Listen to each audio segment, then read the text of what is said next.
Data mu izina rya Yesu turagushimiye cyane ko uri mwiza, tugushimiye ko uri Imana ishoboye byose, tugushimiye ko turiho ku bwawe, dushimiye ko watanze Yesu kugira ngo umuntu wese ukwizera atarimbuka, ahubwo ahabwe ubugingo buhoraho, izina rye nirihabwe icyubahiro. Tugushimiye ubuzima uduhaye uyu munsi wa none, uhaye abantu mu buryo butandukanye. Dushimiye ko utandukanyije umucyo n'umwijima, tukaba twinjiye mu mucyo. Uyu munsi uturemeyeho kubaho, tuguhaye icyubahiro. Abakobwa, abagabo, ababyeyi mu ngeri zitandukanye, umuntu wese wumva ururimi rw'ikinyarwanda, tugushimiye ibyo udukoreye bikomeye, izina ryawe nirihabwe icyubahiro. Tuboneyeho gusengera umuntu wese ufite ikibazo icyo ari cyo cyose, kugira ngo ugikemure. Urwaye numukize, ufite intambara ntuzigwane, ubuze icyerekezo numuhe icyerekezo, ufite amadeni numwishyurire, wumva ubuzima arimo kubusohokamo bimugoye, mucire inzira y'uburyo agomba kubusohokamo. Ineza y'Imana ikomeye abe ari ugaragara, niwe Mana yacu. Bibiliya iravuga ngo naho Aburahamu atatumenya, Seri ntatumye ko uratuzi. Turagushimiye ko uri Imana ituzi, turagushimiye ko uri Imana ituzirikana, enemora sando enemo. Tushimiye ko uri Imana ikora ibikomeye, uri Imana ikora iby'imbaraga, uri Imana ikora ibidasanzwe. Mu izina rya Yesu wa Nazareti dusengeye abantu bawe, twirukanye indwara yose yaba uri umuntu uwo ari we wese, kugira ngo imuvemo uhereye kano kanya. Urwaye peritasiyo imuvemo kano kanya, urwaye kanseri tumwate wo gukira uhereye kano kanya, mu izina rya Yesu wa Nazareti. Wari uri kuri randevu, uri Imana ivuguruza ibintu mu buryo butandukanye, ugakora ibidasanzwe, kuko uri Imana ishoboye byose. Niyo mpamvu dusengeye abantu b'inzego zose, dusengeye inzego za leta, dusengeye inzego za gisirikari, hose nutangemo uburinzi, dusengeye inzego z'abaganga, hose nutangemo uburinzi, dusengeye abacuruzi mu nzego zitandukanye, kugira ngo bakureho ibihombo, ukora iby'imbaraga, imbaraga z'Imana zikomeye zigaragare. Ababaswe n'imyuka y'inyatsi yose tuyitesha agaciro, twasenze kugira ngo uyu munsi ubaremeye baboneremo umugisha n'imbaraga z'Imana no gukora kw'Imana. Ucyahe ubwami bwose bwa Satani, imbaraga z'Imana zikomeye arizo zigaragara kuri bo, bakure mu bwiza ubajyana mu bundi. Kwakiriye kubaho, kwakiriye amahoro, kwakira imbabazi zawe, kwakira urukundo rwawe, kwakira umugisha wawe, kwakira icyoro cyawe, kwakira ubwiza bwawe, kwakira ineza yawe, kwakira umucyo wawe, kwakiriye imbaraga zawe zibohora, kwakiriye ubuzima binyuze muri Kristo Yesu, kwakiriye kubaho binyuze muri Kristo Yesu. Ngo tugire neza, kore iby'imbaraga. Bari bananiwe ubaha imbaraga, bari bacitse intege mu by'ubugingo wongere ubabyutse. Biravuga ngo ni wowe uha intege abananiwe, warangiza ukabongerera imbaraga. Urakoze kugize neza. Dusengeye umuntu wese bwumva iki kiganiro, ari ababyutse, ari abaryamye, ari abagiye mu tuzi dutandukanye, bose kugira ngo bahabwe umugisha n'Imana, koko kwiza kw'Imana kuri kugaragare, mu izina rya Yesu, amen. Twagushuje kandi twifurije amahoro y'Imana wowe aho uri hose, mukunzi wacu ubana natwe umunsi ku wundi hano kuri Golgotha TV Sam. Hano hanyaho niwe murongo mugari w'ivugabutumwa, ni igiterane, ni amasengesho, ni ugusabana n'Imana mu buryo butandukanye, kugira ngo twumve icyo Imana idutekerezaho cyangwa idushakaho muri iyi minsi. Dushimira wowe bamaze gukora subscribe hano kuri Golgotha TV Sam, kandi turakuvuye ngo Imana niguha umugisha utagabanyije, umugisha w'uburame, umugisha wo kubaho, umugisha wo kurama, ukazabona ibyiza. Kandi tunasaba wowe ugezeho aribwo bwa mbere kugira ngo ukore subscribe, reke gukomeza kuba umushyitsi hano kuri Golgotha TV Sam. Ni cano yanyu, ni cano yacu, ni umurongo mushya, ni umurongo mugari, ni umurongo Imana idushyiriyeho, ibashyiriyeho kugira ngo mwumve icyo Imana ibashakaho muri iyi minsi. Imana iguhe umugisha, Imana ikurebe neza. Bibiliya iravuga ngo hari kurakora umuntu nijoro, ariko bwacya mu gitondo impundu zikavuga. Ni umunsi wawe wo kugira ngo uboneremwo Imana, ni umunsi wawe wo kugira ngo ubohokeremo, ni umunsi wawe wo kugira ngo wambariremo imbaraga, ni umunsi wawe wo kugira ngo ubone igitangaza, ubone feva, ubone umucyo w'Imana. Nta handi Imana ivugira ni mu ijambo ryayo, cyane cyane iyo twizeye amagambo yayo nk'uko yagize ute yatubwiye, birumvikana, ibintu birahinduka kandi ubuzima bwose bukagenda neza. Dushimira wowe ufata ibiganiro byacu ukabisharinga abandi, ukabishyira ku mbuga zitandukanye kugira ngo abantu babashe kumva ijambo ry'Imana kandi ry'ihumure ry'Imana ibiduhaye kugira ngo tubagezeho.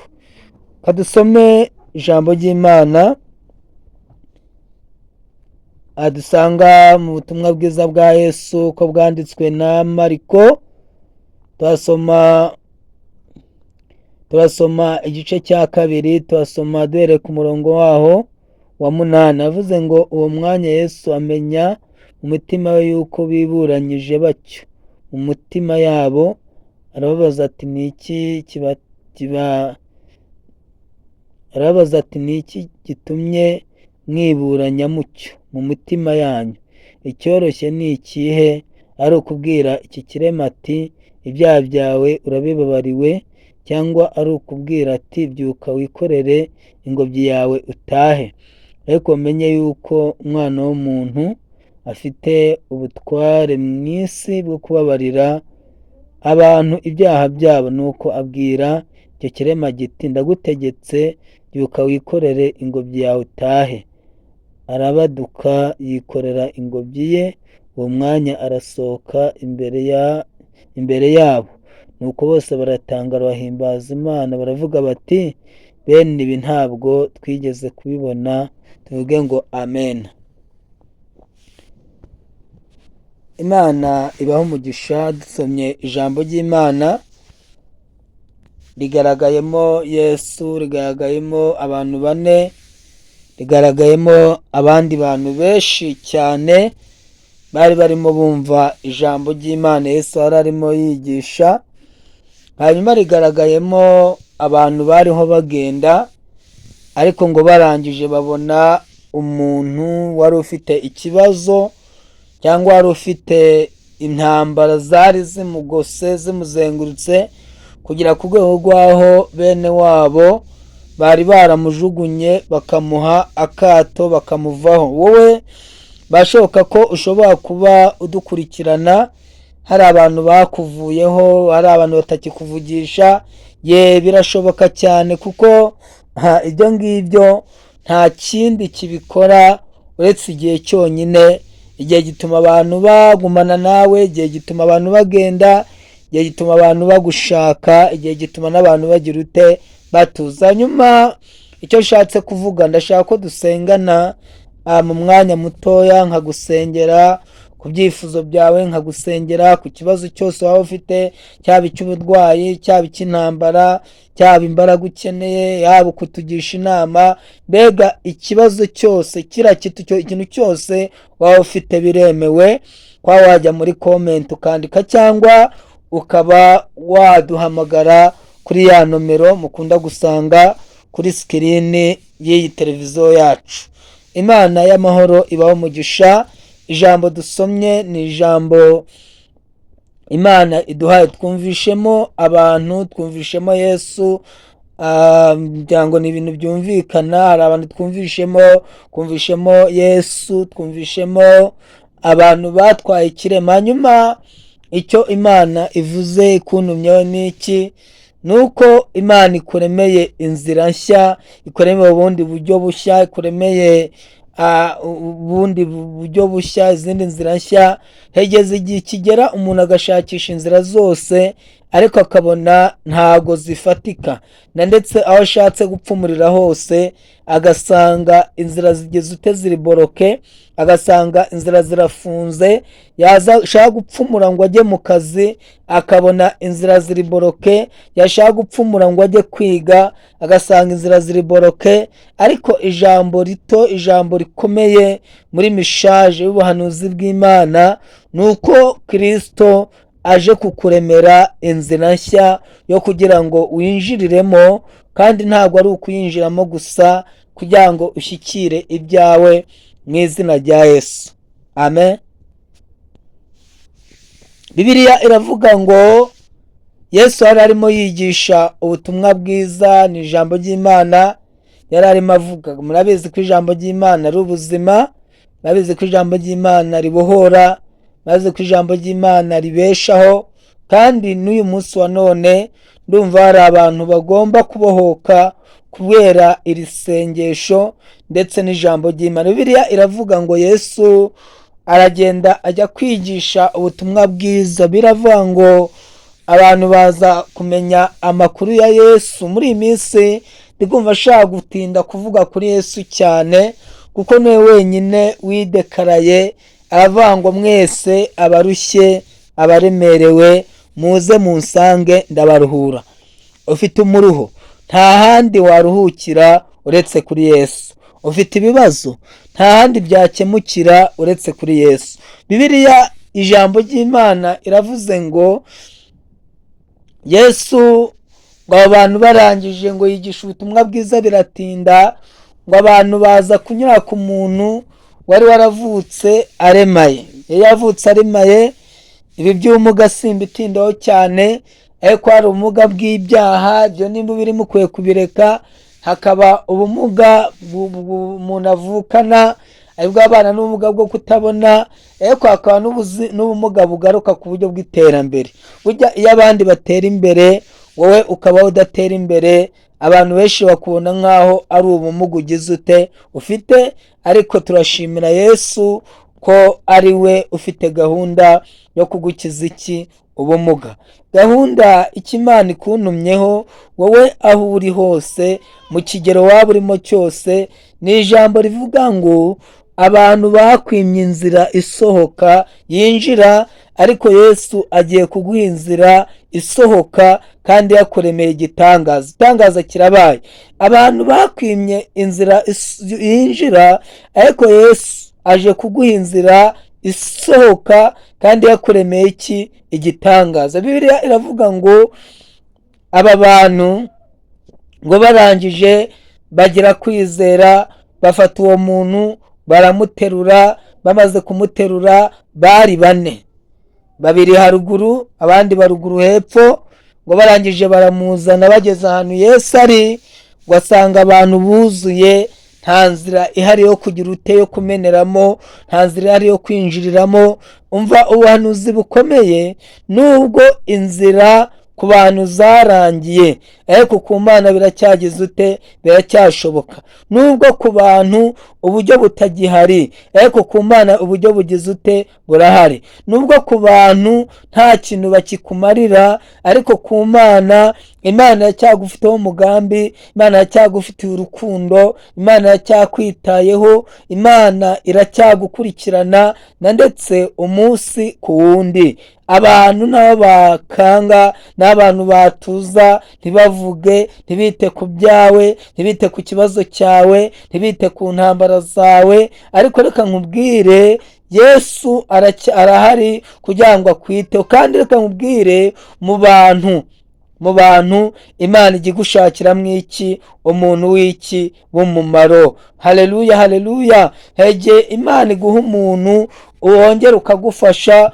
nk'uko Simoni w'umunyakironi yikoreye umusaraba wa Yesu akamuruhura. Uyu munsi wa none mpanuriye ubuzima bwawe, Imana iguhereza umuntu ukwakira umutwaro, Imana iguhereza umuntu ukwakira umusaraba, Imana iguhereza umuntu ukwakira ikibazo cyose waba uriho. Haleluya. Imana iguhereza umuntu ukuvuga neza, Imana iguhereza umuntu ukwitaho, Imana iguhereza umuntu utaguteza abandi, Imana iguhereza umuntu w'umumaro. Kandi abwire bavandimwe, twasengeye abantu benshi, twahuye n'abantu bakomeye batandukanye, rimwe na rimwe tukaganira nabo, tugasengana, tugasangira, ariko tugataha tukagira ute, tukaburara. Imana iduhe gukomera, hanyuma natwe ba bandi bagiye badusuzugura tuzahure nabo, natwe hari ubijya Imana yagize ute, yakoze ibintu bigize ute, bikomeye. Tuvuge ngo amen. Bibiliya iravuze ngo baramuzana, bamaze kumuzana, Bibiliya iravuga ngo bahamugejeje, ikintu cya mbere cyabaye niki?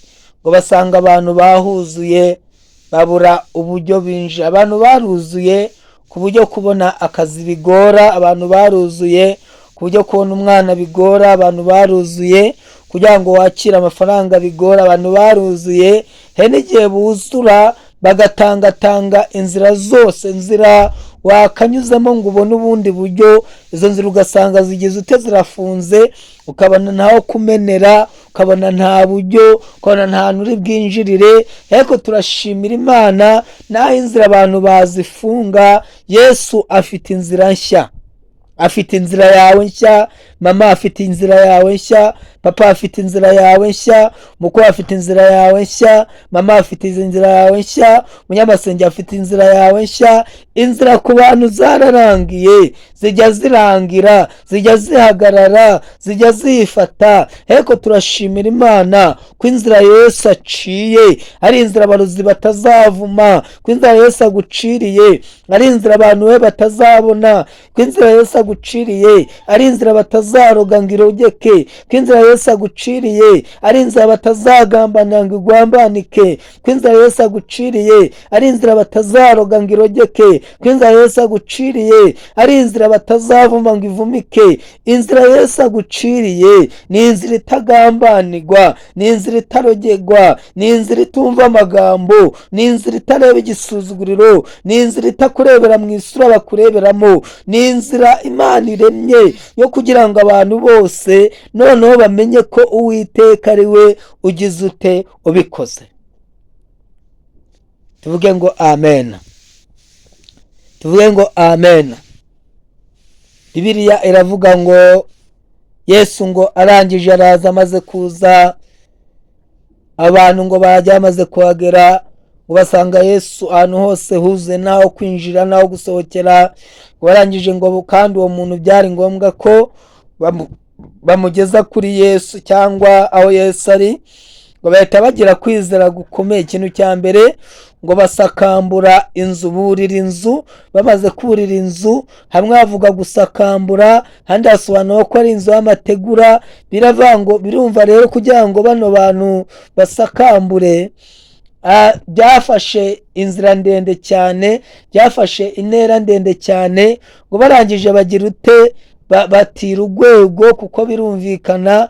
Icya kabiri ngo barangije barurira, bamaze kurira barasakambura. Ibyo babikora batitaye ko bakangiriza inzu, ibyo babikora batitaye ko nyir'inzu yabamerera nabi, bavuga ati nibishake byangirike, kuko Yesu uri kumwe natwe niwe ubasha kugira ute, gusana n'ibyagize ute, n'ibyangiriza. Turashimira Imana. Bibiliya iravuga ngo nzongera kukubaka, nawe uzaba ugize ute, uzawubakira. Turashimira Imana ko ijya yubaka abantu, kandi yamara kububaka ba bantu bakagira ute, bakubakika. Izina ry'Imana nirihabwe icyubahiro.